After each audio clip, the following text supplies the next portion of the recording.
and ano naman yung nararamdaman mo individually. So yun po ang pag-uusapan natin. Introduction pa lang, ha? Yee! Umabot kami.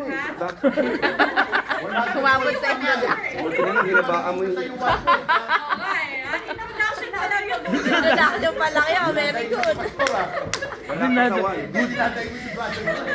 Pastor na yan. 6 points pa yan. Okay, mag-ready na kayo, ha? Ready. Okay, number 1. Yes. Sabi, release God's people in an uninhibited expression of their inner rules. Haba, ano? Uninhibited. Anong ibig sabihin? Tagalogin mo na. Ha?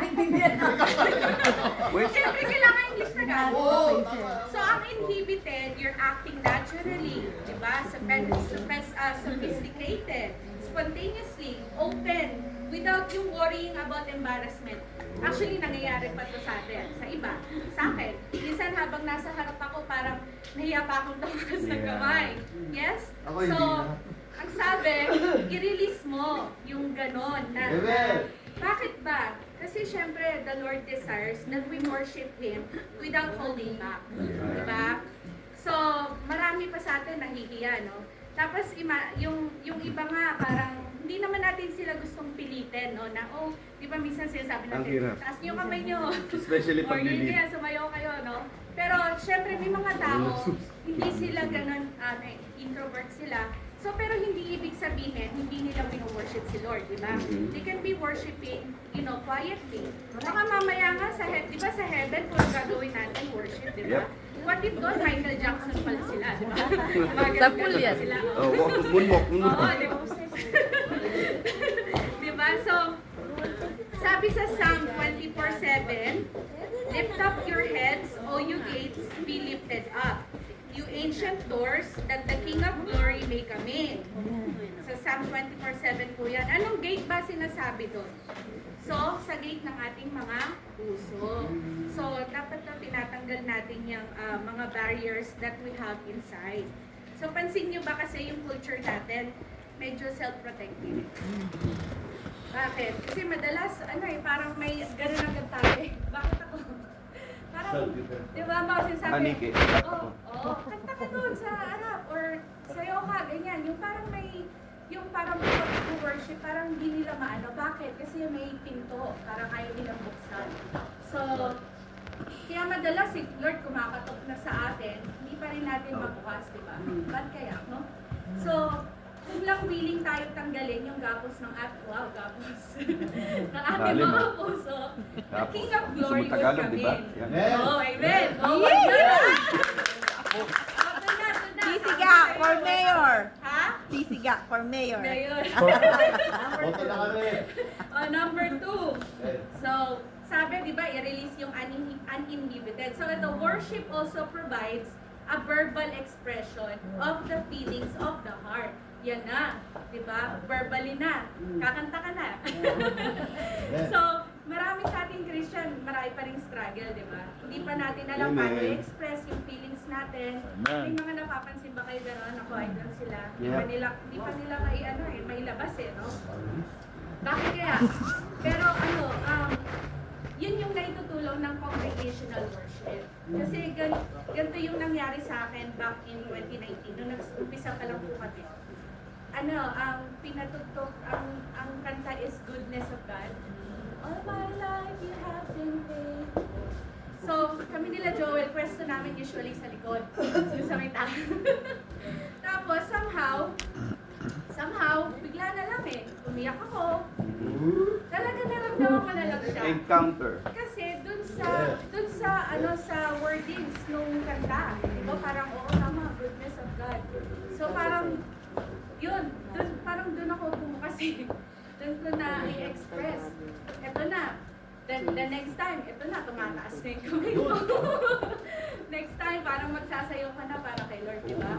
So kasi verbally, yung naisambit nung kanta, pumasok sa puso ko. Binuksan ko pumasok. Di ba? So, ngayon, sabi nga ni Martin Luther King, a mighty fortress is our God. A bulwark, never failing. Bulwark, ng word, Bulwark daw, defensive wall, rampart, or any strong strong safeguard that protects against external danger or injury or unpleasant situation. So yun na nga, parang yung time na yun, daming tao, parang di mo sila kakilala, di ba? Pero narinig mo lang yung word, no? Parang na-express mo na. Verbally express. Tapos, we think men like Charles Wesley, siya yung kumanta ng ano, Hark the Herald, tsaka Jesus, Lover of My Soul. Di ba? Ganda ng mga kanta. Number 3. Hoy! Inaantay ko yan eh. Ano ba yan? Excited ako ah. Number 3, worship increases our faith. Yan na. Diba? Kasi binuksan mo na, di ba? Tapos ikaw na yung nag-express. Ngayon, kailangan na lang may tiwala ka. So when Jesus appeared to His disciples after resurrection, sa Matthew 28:17, sabi, when they saw Him, they worshiped Him, but some doubted. So yun na, no? Dumadating ba sa point ng buhay niyo yun? Diba? Ito na, kumataas-taas nga kamay mo, kumakanta ka na. Diba? Pero somehow, ano nangyari? Parang may doubt ka pa rin, no? Kaya, so ang sad fact, kasi kala mo yung, ito na, yung worship mo, parang, ito na, ginagawa ko na. Kala mo yun na yun no? Tapos na, parang hindi. Pero praising and worshiping God is one way to increase our faith. So, indulge yourself, namnamin mo, kainin mo. Diba? So you can truly begin to believe that God is a great and marvelous sa ating praises, diba? Imagine nyo kung lahat ng Christian sa buong mundo naniniwala talaga na super awesome and wonderful ni God as we claim in our singing. Diba halos lahat ng kanta, diba? God is good. Ang Panginoon ay napakabait. Awesome, diba? O kaya hawakan natin ang faith. Hawak mo ang diba? faith. Okay, number 4. Sampo. Ano ba na? Nakaka-review ko, don't worry. Right? So number 4, as we worship, we also grow in holiness. Ano nga ba ang best to describe God? Holy. Diba? So, His holiness should become a part of our lives through worship. Sa Psalm 115, sabi, it talks about the false god of the heathen and who cannot see or smell or walk or talk. Tapos sa verse 8, those who make them will be like them. Ano ang valuable principle? We become like which we worship. Sino ba wino-worship natin, no? Mga santo-santo natin sa bahay, baka maging santo rin tayo. So, naman, no? So, di ba ang sarap every Sunday, nakakakanta tayo, tugtog, super enjoy, di ba? Ang tanong, Sunday lang ba? No. Yun. So, our congregational Every day. worship is intended to help inspire us to consistent life of worship all week long, di ba? Kasi parang baka dito, grabe kanta natin. Tapos sa labas, wala na, rock and roll na pinatutugtog. So, our church, Roll. yun, ang church service, practice time na. Pero pag yan, nasa bahay ka na, work or just outside, doon mo na malaman if may natutunan ka ba. Di ba? Mga tinuturo ni Pastor John, naalala niyo ba? Pastor John. Fear God. May narinig nyo. Di ba alam mo sa radio station mo back then, no? Kung di pa Christian prior to that, mga pinapatugtog mo, di ba? Jazz, pop, rock, anong man yan, di ba? Pero ngayon, worship na. Nababago na. Oo, parang may, okay, pag nakarinig ka ng mga 90s mong song or 70s, 60s, parang na-excite ka, di ba? Pero hindi, iba yung worship song. Parang binibigyan ka niya ng peace, ng Amen. calm, parang kontento ka. Parang ang sarap, di ba? Parang lagi mo siya gustong pakinggan. Tapos sa morning pa lang pagising mo, di ba? So yun, isa yung part na nag-grow ka na sa iyong faith. Amen. Worship the Lord. Uy! Ano na? Ayaw mo na. 5. One. Sabi ko sa inyo, Sampu pa! Sana? Tagtaga mo! wait lang. Marami pa, don't worry. Yeah. Hindi ba true to sa atin sa mga Christians? When we worship to Lord, we are changed to His very likeness, di ba? Sabi nga, you are the company you keep. Naniniwala ba kayo doon? Diba? Kasi ako dati college, diba? Siyempre, mga barkada ka, no? Mga kasama ko noon, siyempre, inom. Sigarilyo. Vices. Kasi nakasama ko eh. Gala. Labas sa school. Anong tawag doon? Gimmick. Oo, yun. Cutting school. Cutting. Cutting school. Eh ngayon, kasama ko na kayo.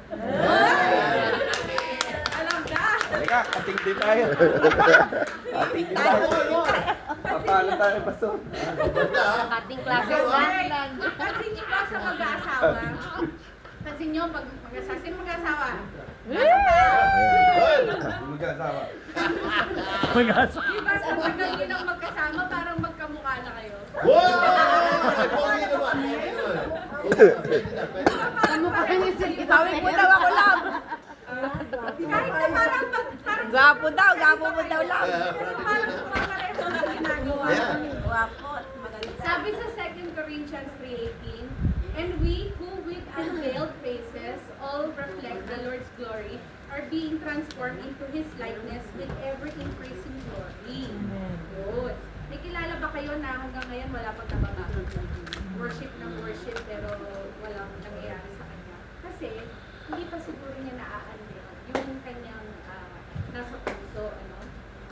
So, the Bible gives us assurance that when He appears, we shall be like Him, or we shall see Him as He is. Sabi sa 1 John 3:2 yun. So, worship is seeing the Lord. Okay. Sa Revelation 21:11, sabi dito, it gives us insight in the beauty of the final product. Yun naman pala. The perfected bride. So clear, without any shadow of sin, totally spotless in the holiness of God Himself. Parang nire-ready naman pala tayo eh. Yun ang divine destiny ng mga worshiper. So i-review ko lang ha. Hindi, after na nito, baka make set kayo. Number 5. I-review ko after 5. Sabi naman dito, worship inspires a greater commitment to a life of worship. So ito, review ko na, hey Diana. Yung number 1 kasi, wala nang hiya-hiya, itodo mo na. I-unveiled mo daw yung inhibited mo. Sinasabi ni Rupa. Oo, yun. Todo na to. Todo na to. Yun. Bakit? Tapos, para ma-express mo, di ba? Verbally, pumasok sa'yo yung mga ng kanta, di ba? Tapos, sabi, with faith, di ba? So, pagtiwalaan mo yung relationship mo na ngayon kay Lord, di ba? Na huwag kang bibitaw. Kasi talagang nandyan si Lord. Kasi ngayon, number 4, kasi para mag-grow pa. Oh, gets nyo? It's out. Get out. Bro, GNG. Tapos, yung number 5 nga, i-commit mo na kay Lord. Diba? So, yan. O, nandun na tayo sa 5. Nasaan na yun? So, to commit, huwag natin hintayin si Lord na gawin pa yung mga mga bagay sa buhay natin, di ba? Kaya naman natin gawin. So, let us choose to become the worshipers God wants us to be. So, as we surrender our wills to Him, He will make us into worshipers who are prepared to move with Him. Kilala niyo si Asaph? Yung psalmist, di ba? Sabi niya sa Psalm 73, he complains about how wicked seem to prosper and the righteous seem to suffer. But kaya gano'n? Parang ito, sama-sama kasi parang siya pa yung nakakaangad, siya pa yung maganda buhay, gano'n, no? Pero ikaw, parang pinagbubuti mo na, pero parang hindi pa eh. Ba't kaya? So, ang sabi niya pa, when I tried to understand all this, it was oppressive to me till I entered the sanctuary of God. Then I understood their final destiny. Narinig niyo? Yeah. When I entered the sanctuary of God, diba? Then I understood their final destiny. So Psalm 73, verse 16 to 17. But when I thought how to understand this, it seemed to me a wearisome task.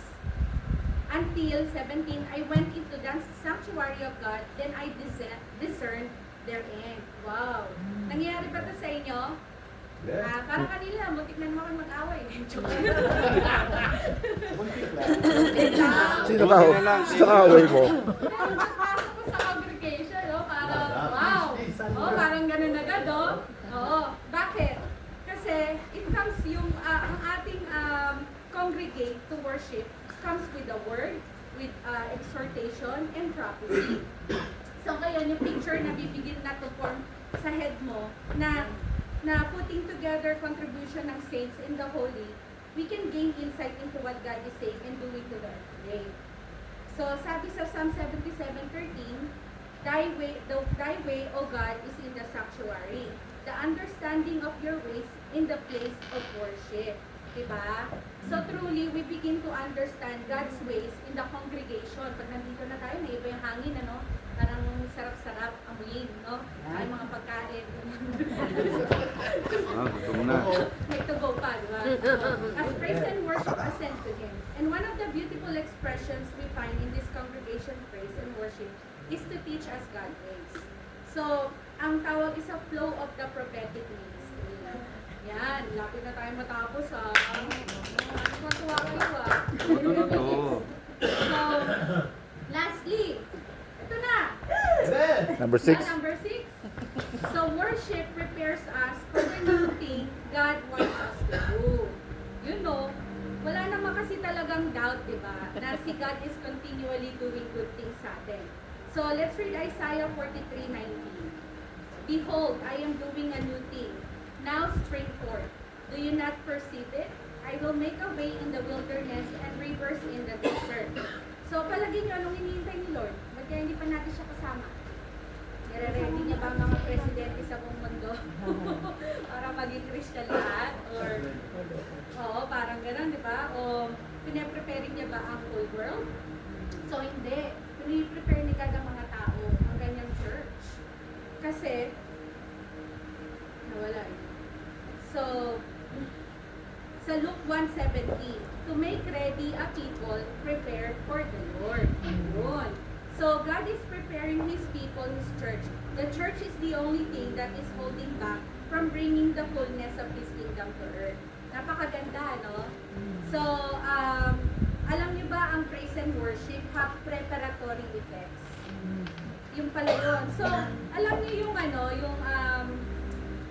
ito. Sabi sa Psalm 50:23, ang dami mga sinabing verses, sana maalala natin. He who sacrifices, take offerings, honors me, and He prepares the way, so that I may show Him in the salvation of God. So, yung worship daw softens our hearts and sensitizes our spirit. So then when God moves, we will know it. Parang sila pag may gagawin, di ba? Gagaw madalas unconventional. Hindi mo alam eh, unexpected, no? Parang, wow, boom. Ito na, may maganda na akong trabaho. Oh, ito na, kapera ako. Pera talaga yun. Pero minsan hindi tayo naniniwala eh, no? Parang nire-reject pa natin si Lord, no? Binibigyan na tayo ng opportunity, pero parang nile-let go pa rin natin siya eh, no? Parang lagi, kahit ganong karaming worship ang gawin mo, paglabas mo ng pintuan na to, parang tapos na. Natapos na yung ano mo kay Lord eh, yung gawain mo, ganun yung nangyayari. So, do you see a worship a vital role in preparing us? Nakikita niyo ba yun? So, sino yung kinasal na? Tasang pa? Kalina. Amen. Anong unang nangyayari pag lumalakad na yung bride? Right, na yung bride, no? Anong nangyayari? Nanitugtog, di ba? Marching. Basta pinatugtog na yun, no? Parang alam mo na, no? Ito na, di ba? Parang ready na. So, Problema na yan. oo, problema. So, let us rejoice and be glad and give Him glory. Kasi, eto sabi, for the wedding of the Lamb has come. And sa ano yun? Sa Revelation 19 verse 7, let us rejoice and be glad and give Him glory. For the wedding of the Lamb has come and His bride has made herself ready. Kayo naman pala eh. Nire-ready lang tayo. Diba? So, again, yung worship po is preparing us talaga pag ikakasal na tayo. Diba? So, kaya itodo mo na, sabihin mo na, ipalathala mo na sa lahat. No At turning hawakan mo back. yung faith na yun, di ba? So you can grow. At i-commit mo na. Di ba? Amen. Tapos, ikakasal na tayo kay Lord. Ganda, di ba? O, 6 lang yun. Okay. Mag-i-invest ako, mag-i-invest. Mag-invest. More! Salamat po, salamat. Kay Lord.